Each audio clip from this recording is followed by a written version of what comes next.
Good morning everybody, I hope everybody is well. Today I'm going to talk about a condition which is AF, atrial fibrillation. Atrial fibrillation is a heart condition where your heart goes into an irregular heartbeat. What I'm going to explain to you today, this video is going to be about my experience with AF, how I found out I had AF, and what happened on that day that I had AF. So I hope this video finds you well and doesn't bore you to death. I'm sorry if it does, but here we go. A few years ago I was on beta blockers. In fact, I was on propranolol. Propranolol can be used for heart conditions and it also can be used for migraines. I was on it for chronic migraine. I will cover the chronic migraine in another video. We don't want to overload you today, it would just be completely boring, which we don't want, do we? Okay, so my experience with propranolol. I was on the propranolol for chronic migraines, which I have had for a long time, which I'm going to cover at a later time. It started to feel a little unwell for a few weeks, and I was getting bouts of feeling dizzy, and a few times I was so dizzy that I fell over and fell flat on my face, which is embarrassing if you're out. But it did happen a few times while I was out.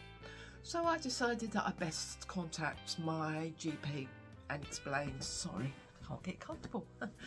So I explained to the receptionist in my GP that I need to speak to my GP because I was feeling dizzy on a regular basis, and I've fallen over a few times due to the fact that I felt dizzy. So I got to my GP appointment, I went in, I explained to the lady that I wasn't feeling too well. I keep getting bouts of where I'm feeling really dizzy, and a few times I've fallen over because I was dizzy. She decided to do my obs. She done the little thing they put on your finger, and that was fine. My heart rate was a little high, but tachycardia, that was understandable because sometimes you get anxious while you're in the doctor's.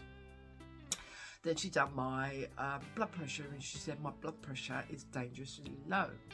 That is why I am feeling lightheaded, sort of dizzy. So she redone it, exactly the same. She redone it again just in case, exactly the same. She said, so she explained to me, she said your blood pressure is dangerously low. She looked at my medication, she agreed. She said yes, the propranolol is more likely the culprit. She then proceeded to say that because my blood pressure is dangerously low, she really wanted me to go to the hospital. So me being me, hates hospitals, I said to her, I don't want to go to hospital. Is there anything you can do about it? So she explained. She said no, there was not much I can really do about it. I can't stop the propranolol because it was given to you by a consultant in the hospital. I said to her that I've got an appointment in 2 days time with neurology. So she said to me, when you get to your appointment, explain to them that the propranolol now is causing issues with your blood pressure, and your blood pressure is becoming dangerously low and you really need to come off it. So I agreed to that, and she proceeded to say, because she was really nice, the GP, which is surprising for some GPs, should we say, but don't say anything, you know. All GPs are nice. So she proceeded to say, I said to her, is there any way that you know, I don't have to go to hospital? So she asked me, how did I get to the appointment? So I explained to her that I got to the appointment, I got on the bus. She said, how are you getting home? And I said, I'm gonna get on the bus, I'm fine. She said to me, I'm really concerned about you going on the bus. She said, your blood pressure is dangerously low. I would rather call you an ambulance and you go to hospital. So I flat out said, sorry, I'm not going to hospital. So she said, well, I can't force you. She said, as long as you're feeling all right, obviously be very careful going home. She said, I'm not happy about you going home. I'm going to put it down in your notes. And I said, that's perfectly fine. She said, go and sit in reception. She said, if you start feeling really unwell again, come and get me, and you will have to go to hospital. So I agreed. I came out the room. I was feeling fine. I wasn't going to sit in. It wasn't going to happen. I wasn't going to sit in the doctor's room and see how I felt. So I just went home. I was perfectly fine. I got home. So 2 days later, I had my appointment with neurology. I explained to them what had gone on at GP's appointment, and he took me straight off the beta blockers and put me on another medication. I will cover migraines in another video because this one's going to be so long as it is. I don't want to bore you to death, do I? Sorry. So he took me off, and I was fine. I went home, fine. 2 days later, I'm like, oh, I'm going to go into Southend. The weather's nice. I'm going to go and have a look around the range. I got on the bus. I started feeling palpitations in my chest. My heart rate was racing. Didn't take a blind bit of notice. I just thought, I've been running around. I'm starting to get out of breath because I've been running around so fast. My heart rate is just running around with me. I got to the range. I was looking around. My heart rate was getting higher. The palpitations were getting worse. I'm like, oh, bloody hell, girl, slow down. But no, me being me, rushed around. I got everything I wanted. I rushed home. I bought myself a fake orchid. I placed my orchid where I wanted it. Sat there admiring it. Made myself a cup of tea. But my heart rate was so fast and it was beating out my chest. I thought, bloody hell, this isn't normal. So I phoned the GP. I explained to him what was going on, and the receptionist said to me, you need to go to the hospital.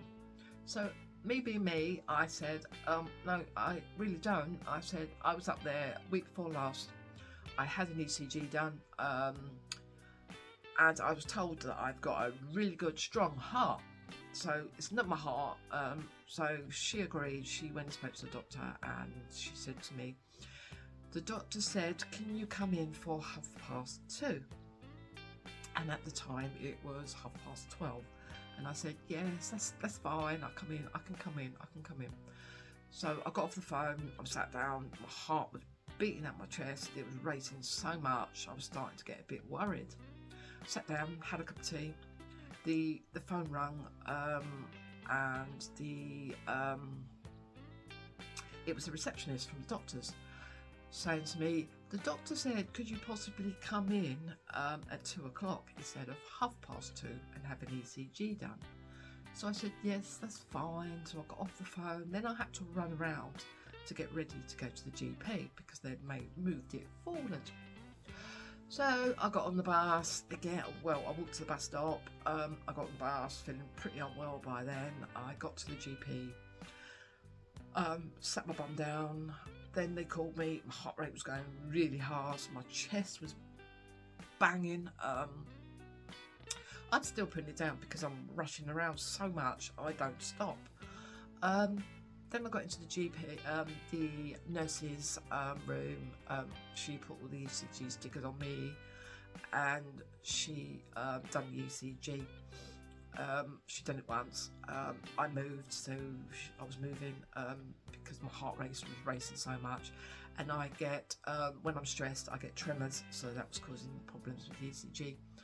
So I managed to sit on my hand to stop the tremors, so the ECG can be done properly without me going shake. So she done the ECG, and she said to me, "Do you know if you've got a irregular heartbeat?" So I said, well, not that I know of, no. I didn't clock what she actually meant, so she didn't give me the ECG bit of paper, she kept it. I went and sat in reception, and then when my appointment time come, the GP called me. He had my ECG in front of him. I explained to him what happened. I've been taken off the propanolol. I think it's because I've been taken off the propanolol that I should have been weaned off the propanolol, not completely stopped. And he said to me, you've got a very, very, very high heartbeat, and it is very irregular. You really need to go to the hospital.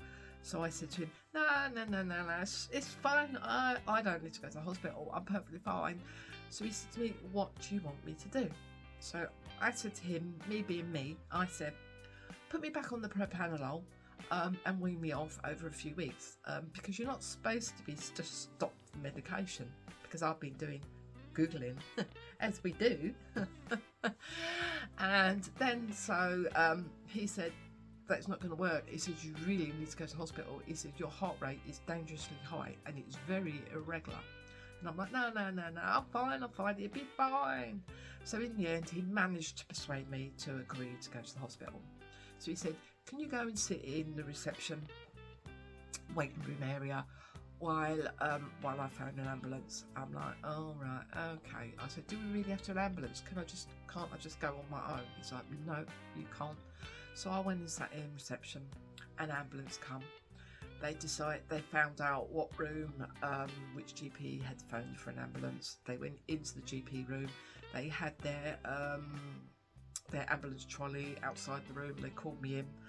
I went in, explained what happened, and they said, you got to go to hospital, blah blah blah. You know the stuff. And it was really embarrassing because I had to come out of the GP's room and get on the ambulance trolley. I had a mental block then. I had to get on the ambulance trolley in the waiting room. It was a packed waiting room and everybody was looking at me. So I'm like, everybody's looking at me, I feel a right prat now. And they just laughed. So they wheeled me out. They got me into the ambulance. They done their usual obs, put an ECG machine on me, they put the blood pressure machine on me, the thing they put on your finger. Their machine was, the alarm was going because my heart rate was at 200 beats per minute. They struggled to find a vein. In the end, they managed to find a vein in my hand to put a cannula in, to give me medication, pain medication, anti-sickness medication. We started going and I realised that the blue lights were on and the siren was on, and I asked why are they on, because it's not important, I said, I'm perfectly fine, I don't need to be rushed. And they said, no, we've got blue lights and sirens because your heart rate is dangerously high. It's at 200 beats per minute, and it has been now for a good few hours. What that can mean is that your heart isn't pumping your blood around your body like it should do, and you're more prone to stroke. So when we eventually got to hospital, which seemed like only a few minutes because we flew there, literally we flew. No, we didn't, obviously we didn't. So we got there. I was taken straight into resus, which was a major shock to me. I wasn't expecting to go into resus. I have never been in resus in my life. So I was put into a cubicle in resus. I had loads and loads of doctors all rushing around me, fixing me up to this, fixing me up to that, putting me on this medication, putting me on that medication, drips everywhere. I was in resus for about 6 hours because they couldn't get my heart rate to come down and come out of AF. My heart rate did eventually come down. It went down to, it was still in AF, high AF. It came down to 100 beats per minute.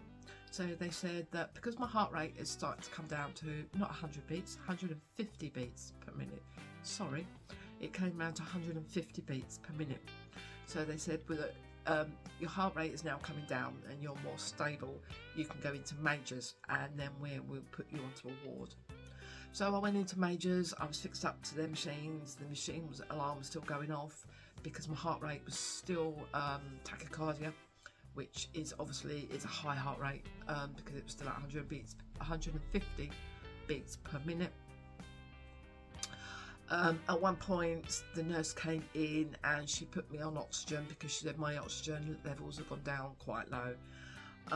After a few hours in majors, I was put onto a ward. So we travelled all the way up to the ward. I was put on the ward. I was put back onto all the monitors, and I felt really bad because my alarm was going off all night, and people obviously were trying to sleep, and my alarm was going off all through the night because my heart rate was still really high. My heart rate started coming down. Then it did eventually go back into sinus rhythm. Early hours of the morning, it was about 6 o'clock. I think it went back to normal, and the ward round come, the doctor came round, he explained to me, he says your heart rate is come back down, which is great. He said it did take a rather long time, but it's now gone back into sinus rhythm. He says you have got a condition which is called atrial fibrillation, commonly known as AF, which is an irregular heartbeat. Which now we're going to control it with medication, and you're also going to be put on blood thinners. You're being put on blood thinners because we need to try and stop you having stroke, which can come with atrial fibrillation, and the medication is to try and control the heart rate, which you're going to be on for the rest of your life. Then I was discharged.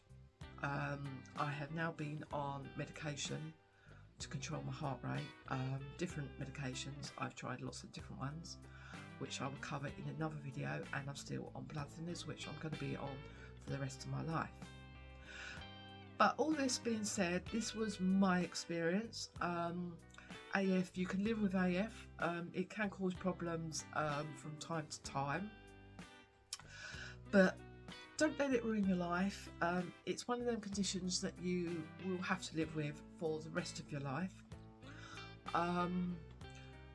If anyone's got this this condition and they're worried about it, leave a comment in the comment section and I will get back to you. I hope this video helped everybody and didn't bore you to death. If it did, I'm sorry. Sorry. But I hope it did help a few people, and I will cover this at another date because this video has been a bit long as it is. Yeah. I hope it helped, and I shall catch you all soon. And thank you for listening, and take care. And I shall speak to you all soon. Take care. Bye.